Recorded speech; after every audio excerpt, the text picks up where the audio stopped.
بسم اللہ الرحمن الرحیم۔ حصول استقامت کی بہترین دعا۔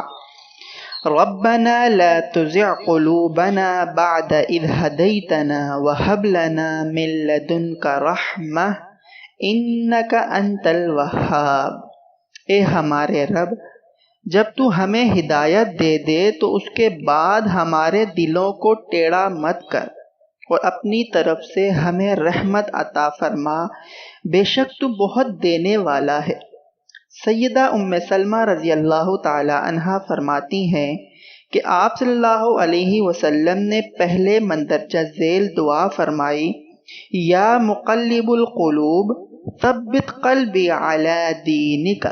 اے دلوں کو پھیرنے والے، میرے دل کو اپنے دین پر ثابت رکھ۔ پھر یہ مندرجہ بالا آیت تلاوت فرمائی۔